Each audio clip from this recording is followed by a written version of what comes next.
The survey ship methodical inquiry had been designed for gentle landings on cooperative planets, not for carving emergency trajectories through the atmosphere of an uncharted moon that had appeared on their sensors approximately 40 seconds before impact. The descent was loud, undignified, and accompanied by the sort of mechanical screaming that suggested various ship components were lodging formal complaints about their treatment.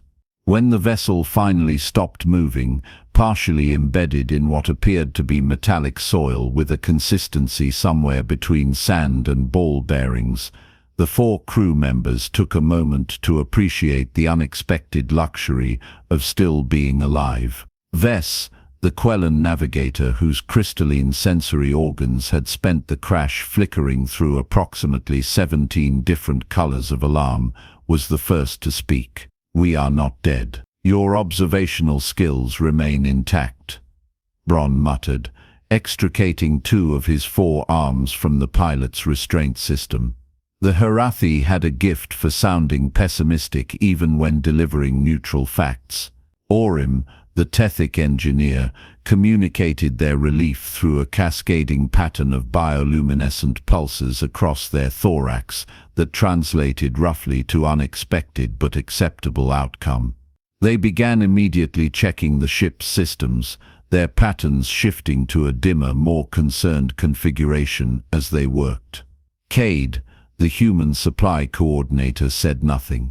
The human was busy performing the distinctly ungraceful task of crawling out from under a collapsed storage panel, checking each limb with the methodical attention of someone conducting inventory. Finding everything apparently functional, Cade joined the others in assessing their new reality. The reality was not encouraging. The methodical inquiry had buried its aft section, including the cargo hold containing their emergency rations, under approximately 30 meters of the moon's peculiar soil. The communication array had been reduced to the sort of abstract sculpture that might win awards in certain artistic circles, but was entirely useless for contacting anyone.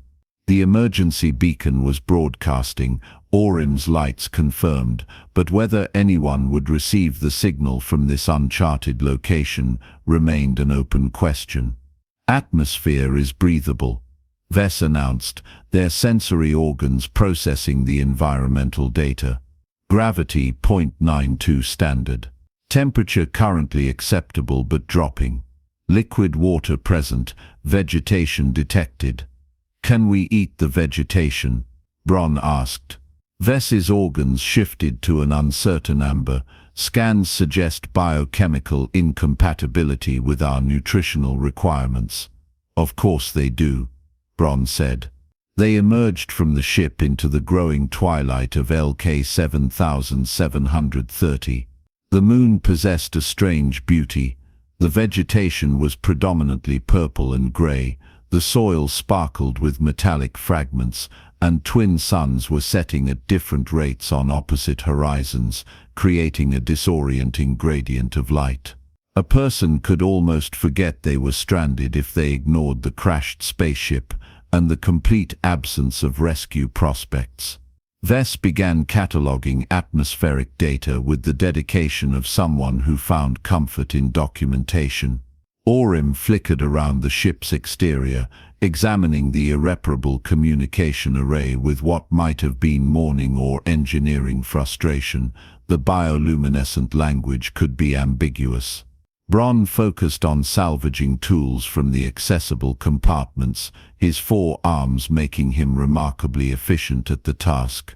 Cade stood at the edge of the crash site, looking at the landscape with an expression the others found difficult to interpret. Not quite optimistic, but not resigned either. Something in between, something patient. "We should establish shelter before full dark," Vess suggested. "Already done," Bron said, gesturing at the least damaged section of the ship. "The forward compartment is intact, not comfortable, but functional." "And food?" Cade asked quietly. The others exchanged glances. This was the question they had been avoiding. We can comfortably survive 3 to 4 standard days between meals, Vess said. The rations are buried, but they are not immediately necessary. Cade nodded slowly, and something in that nod suggested the human was performing calculations the others hadn't considered. The human species had a reputation for biological inefficiency, higher metabolic rates, constant thermal regulation, and an apparently urgent relationship with food that other species found excessive. Cade said nothing more about it, but as the darkness settled and the temperature dropped with uncomfortable speed, the human began to move with a purpose that seemed disconnected from the group's immediate priorities. Night on LK 7730 was absolute in a way that ship-dwelling species rarely experienced. Without their vessel's external lights, which they kept minimal to conserve power, the darkness was comprehensive. The crew gathered near the ship's intact compartment, huddling together for warmth in a way that would have seemed undignified under other circumstances. Their species had engineered away most vulnerabilities to temperature fluctuation, but there were limits to biology's accommodations. Except Cade wasn't there. "Where is the human?" Vess asked, their sensory organs pulsing with concern. "Wandering," Bron said. "Typical human behavior, biologically inefficient movement patterns. Should we locate them?" Orim's lights flickered the question. Before they could organize a search, Cade emerged from the darkness carrying an improbable load, dried plant matter in various stages of desiccation, several flat stones that looked deliberately selected, and chunks of what appeared to be crystallized resin from one of the gray tree analogues that dotted the landscape. The human's arms were full, and the expression on their face suggested this was exactly what they had intended to find. "What is all that?" Vess asked. Cade didn't answer immediately. Instead, the human began arranging the stones in a careful circle on the ground, placing the driest plant material in the center, building a small structure from the twigs and fiber. The movements were precise, unhurried, as though Cade were following instructions only the human could see. Then Cade pulled a piece of salvaged metal from a pocket, a fragment of the ship's interior paneling, and selected a specific type of stone from the collection. The human began striking them together with methodical patience. The first sparks caused Orim to pulse in sudden alarm, their bioluminescence flaring bright.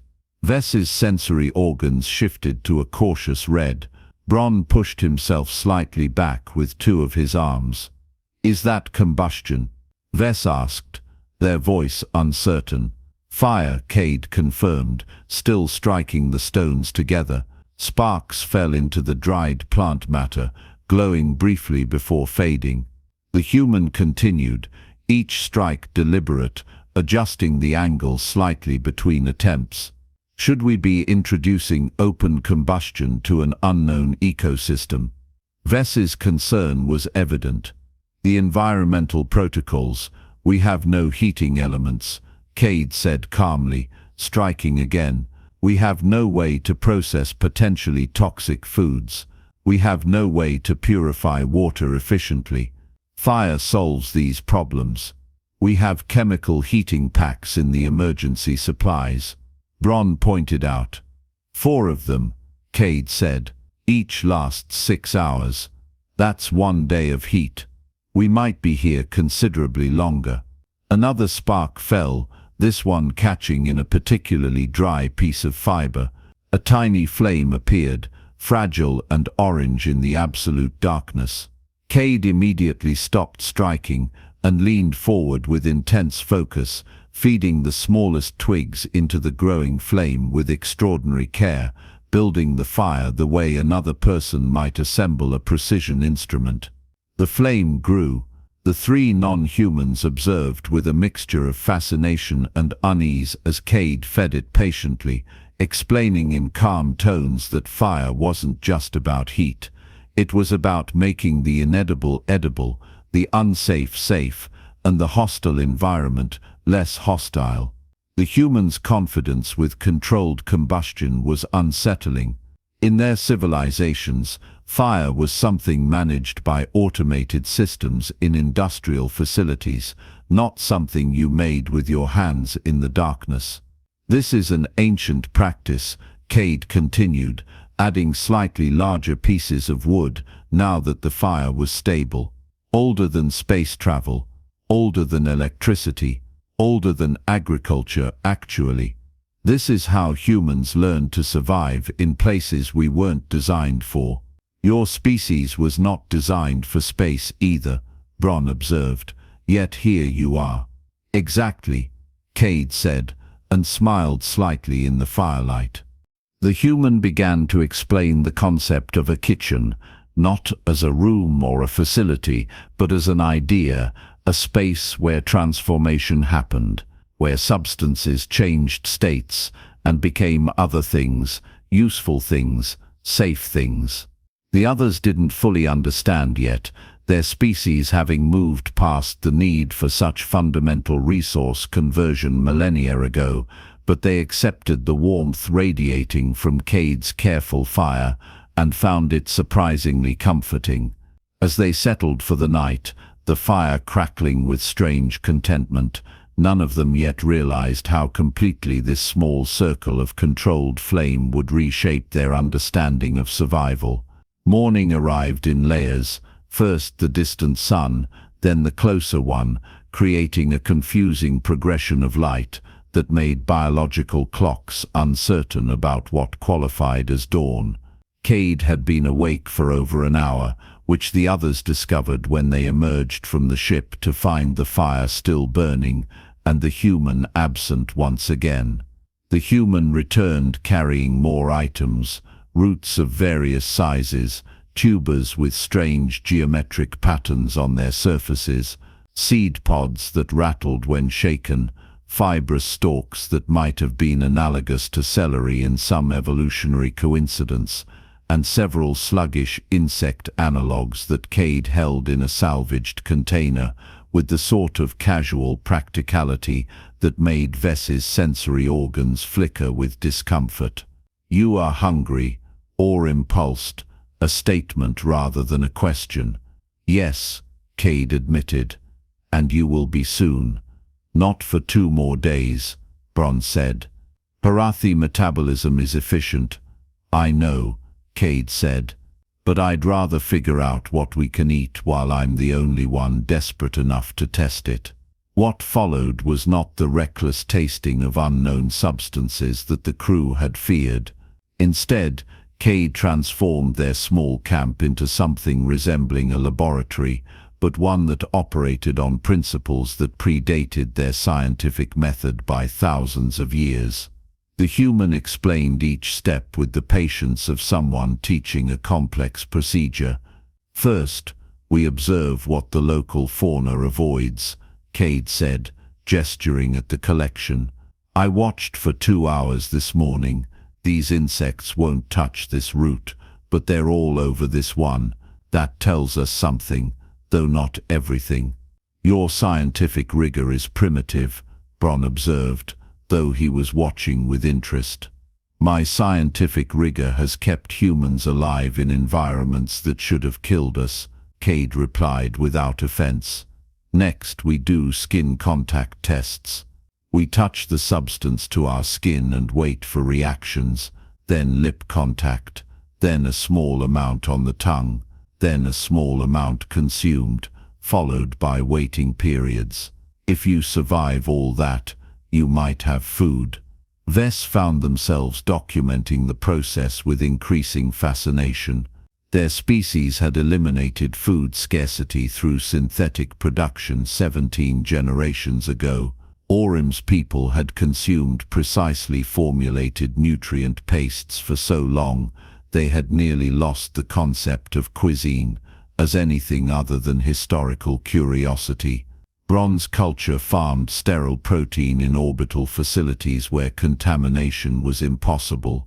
None of them had ever considered that food could come from looking at the ground and deciding what might work through methodical testing. Cade worked through the morning with systematic patience. The human boiled water in a salvaged metal container, explaining that heat killed microorganisms their medical scanners might miss, and used it to prepare samples.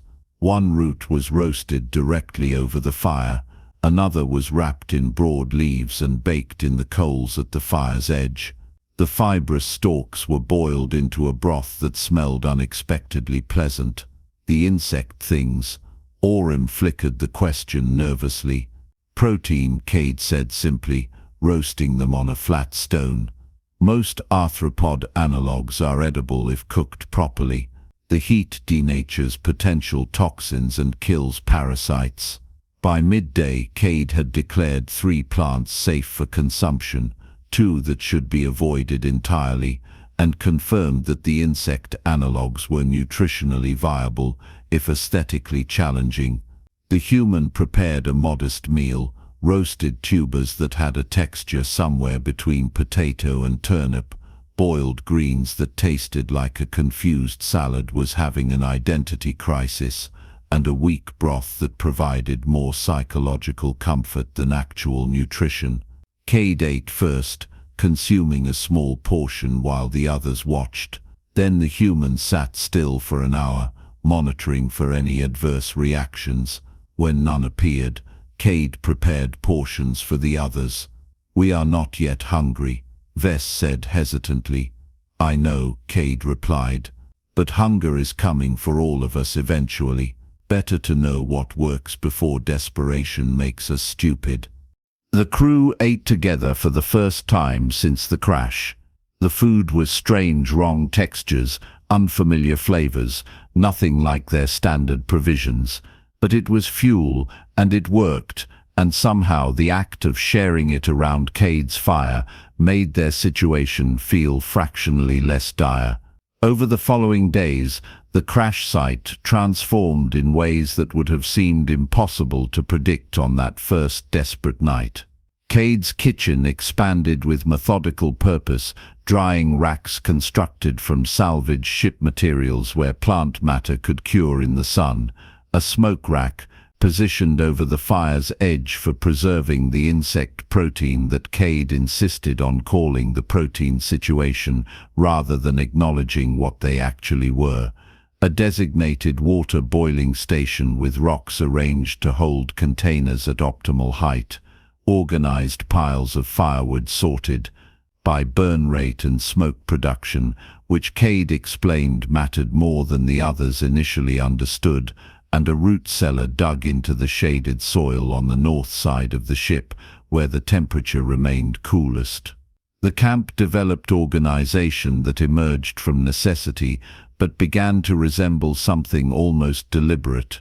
The other crew members found themselves participating, not because they shared Cade's metabolic urgency, their bodies remained more forgiving, but because the humans' methodical approach revealed something they had never learned in all their years of space travel. Survival wasn't about dramatic action or technological solutions.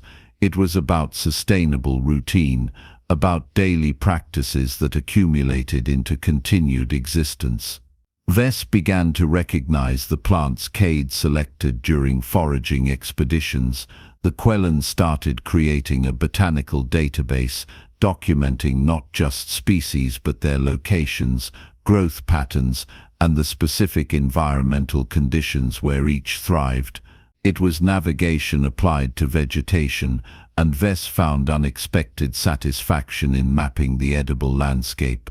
Orem discovered that certain bioluminescent fungi responded to the engineer's natural light emissions.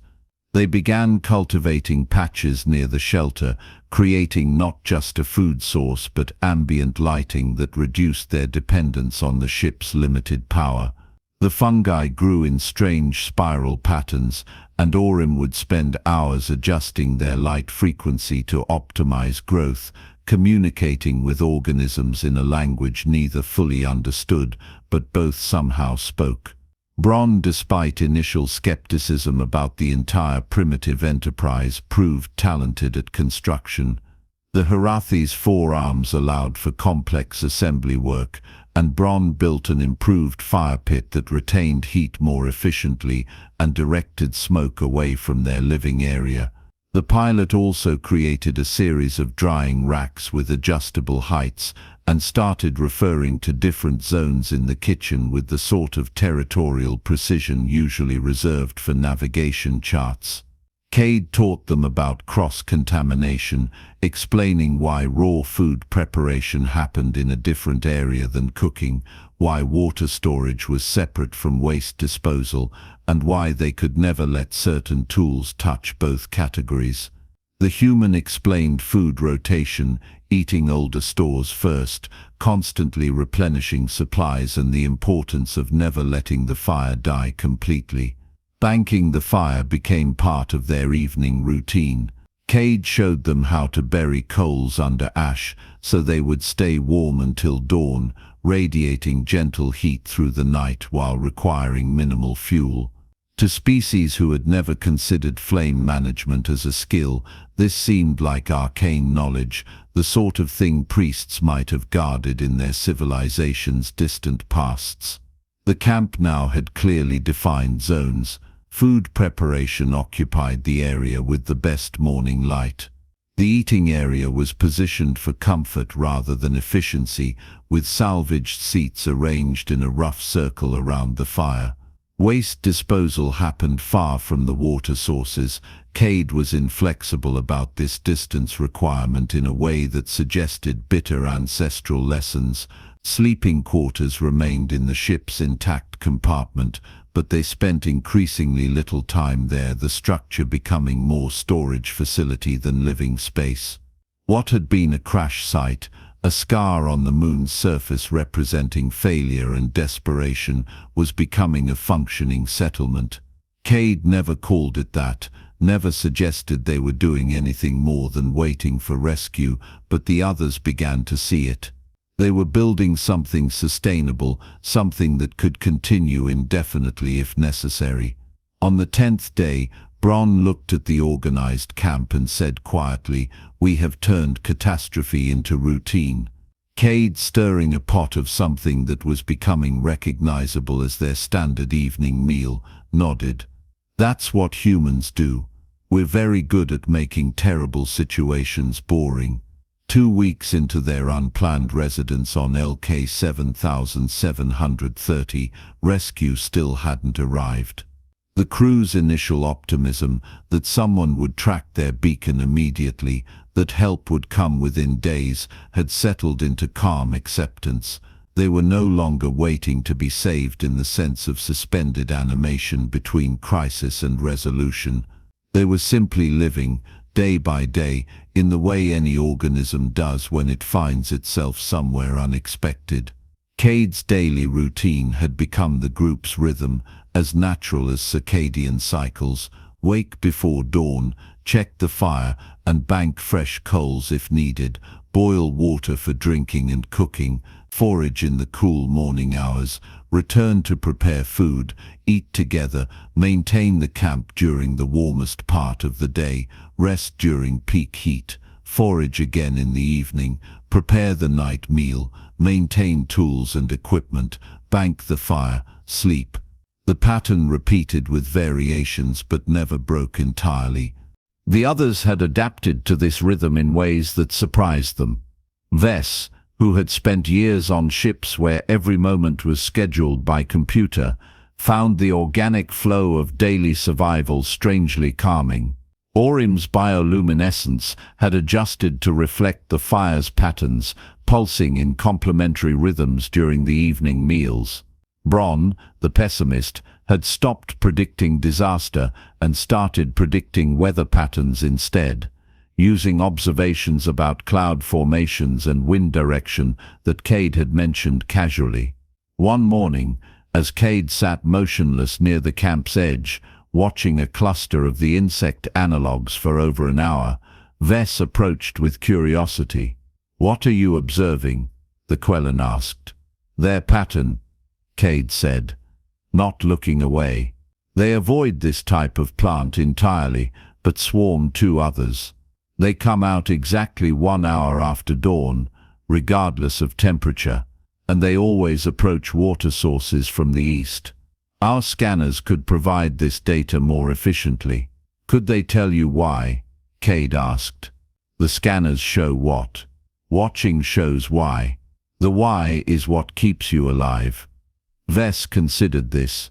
You spend significant time simply observing, not gathering food, not maintaining equipment, just watching the environment.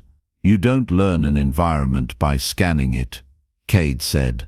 You learn it by being in it, by watching how things move, what they avoid, when they're active, where they go. The environment is talking all the time.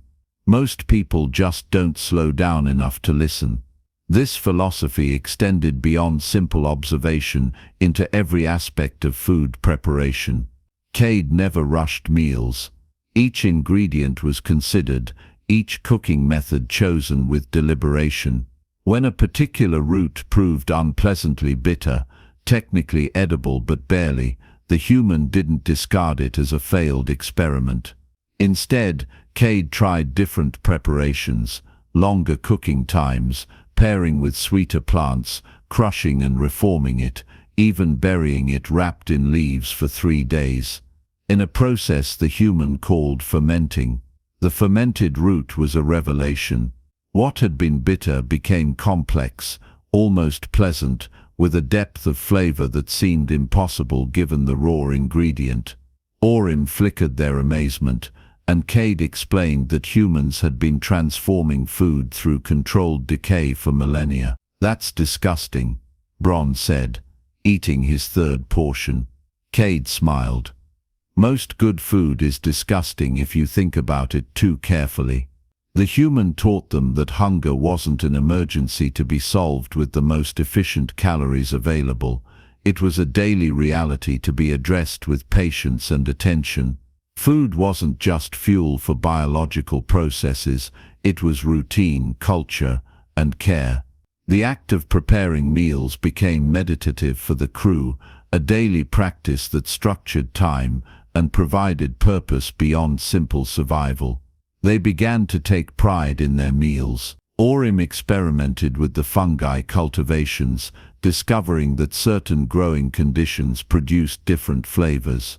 Vess created a spice blend by grinding seeds from 3 different plants, following Cade's guidance about proportions. Bron constructed a clay oven using mud and stones, allowing for a whole new category of cooking methods. We're getting good at this, Vess observed one evening, as they shared a meal that actually tasted intentional rather than accidental. We're getting practiced, Cade corrected. There's a difference. Good implies comparison to a standard. Practice just means we're learning the specific conditions we're working with. Bron, who had initially viewed Cade's food obsession as a human weakness, another example of biological inefficiency, found himself reconsidering. The rituals around eating, he said slowly, choosing words with care, the preparation, the shared meals, the attention we give to each step. It has given this situation meaning it wouldn't otherwise have. Meaning? Cade asked. We are not simply waiting to be rescued anymore, Bron continued. We are living through days that matter individually, rather than being a collective blur of suspended existence. The food preparation marks time, provides accomplishment, creates purpose. It's more significant than I anticipated. Cade was quiet for a moment, then nodded. Humans learned a long time ago that how you eat is as important as what you eat. Maybe more important. Anyone can consume calories. Living requires more than that. On day 23, the rescue ship appeared. It came without warning. No advanced communication, no gradual approach. The vessel simply dropped into local space and landed 100 meters from their camp with the sort of efficiency that suggested the crew had done this many times before. The methodical inquiry survivors were found not huddled in desperate circumstances, not rationing final supplies while awaiting salvation, but sitting around an organized camp with a carefully tended fire, drying racks full of preserved food, thriving fungus cultivation patches, and what could only be described as a surprisingly robust kitchen area. The rescue team, led by a Quellan captain whose sensory organs cycled through confused colors, emerged from their ship and stopped short at the scene before them. "You are the crew of the methodical inquiry?" the captain asked, his tone suggesting he was not entirely certain. "We are," Vess confirmed. The captain's sensory organs flickered as he processed the scene. This didn't look like a crash site. This looked like a settlement that had been occupied for months, not weeks. He noticed the fire first, still burning steadily in its carefully constructed pit. Then the organized food stores, the designated work areas, the tools arranged by function, the surprising absence of desperation. "Why didn't you activate your emergency beacon?" the captain asked. Orym flickered sheepishly. "We did, but it was damaged in the crash. The signal was weak, and you didn't repair it. We filed it under when we have time," Bron admitted. "We were busy with daily survival tasks." The captain surveyed the camp again, his confusion deepening. The crew wasn't emaciated, wasn't traumatized, wasn't displaying any of the psychological deterioration his training had taught him to expect from stranded survivors. They looked healthy, organized, and possibly more relaxed than when they'd begun their voyage. He watched as Cade moved toward the fire, calmly banking the coals with practiced efficiency, then turned to Vess and began explaining something about restarting fire from ash, demonstrating the technique even though they were about to leave. The human was teaching, ensuring knowledge transferred, treating departure as just another transition rather than a rescue. "You built all this," the captain said slowly, "because you were hungry." Cade looked at him with mild amusement, the sort of expression that suggested the question had missed something fundamental. "No, I built this because hunger comes every day. There's a difference." The crew began packing their minimal belongings. Vess insisted on taking botanical samples, carefully wrapping specimens and organizing them with the same attention they'd given to documenting the local flora. Orym had already placed fungus cultures in stasis containers, unwilling to abandon organisms they'd spent 2 weeks learning to cultivate. Bron was actually dismantling sections of the improved fire pit, examining the construction with clear intent to replicate the design later. The rescue captain reviewed the preliminary report his crew was preparing, trying to reconcile what they'd expected to find with what they'd actually discovered. They had anticipated traumatized survivors, rationing emergency supplies, awaiting salvation with mounting desperation. Instead, they'd found a functional camp with enough stored food for another month, possibly longer. "How did your species develop such elaborate responses to simple hunger?" the captain asked Cade, genuinely curious. The human shrugged, shouldering a pack. "We got hungry early. Often, so we learned to do something about it. Other species experienced hunger in their evolution as well." "True," Cade acknowledged. "But maybe we experienced it more urgently, more frequently, more desperately. Or maybe we just decided that doing something about hunger was better than accepting it. Hard to say. Either way, we got very good at solving the problem." As the rescue ship lifted off, Vess looked through the viewport at the moon's surface receding below. Something odd caught the Quellans' attention, a thin trail of smoke still rising from their abandoned camp. "Cade," Vess said, "the fire is still burning." The human gazed at the receding moon with an expression that might have been satisfaction or might have been something more complex. "I left it burning, banked it properly, left enough fuel to last several days. Why? In case someone else crashes there, Cade said simply. First thing they'll need is fire. Second thing they'll need is to know someone survived here before them. Fire does both. The rescue captain was entering final notes into his report, but paused at this. His species viewed survival as something you endured until rescue arrived, a suspended state between crisis and resolution, marked by suffering minimized but not eliminated. He was beginning to suspect humans viewed survival as something fundamentally different, not as something you endured, but as something you did. Not frantically, not desperately, but methodically, daily, with care and attention to detail. Transforming crisis into routine, chaos into organization, and hunger into something that almost resembled home if you approached it with enough patience. The captain looked at his report, at the notes about the functional camp and the preserved food stores, and the fire that was still burning for hypothetical future survivors. He typed a final observation. Human crew member displayed species-typical response to resource scarcity, immediate practical action, sustainable system development, and knowledge transfer behavior. Recommend updating survival training protocols to include human methodological approaches.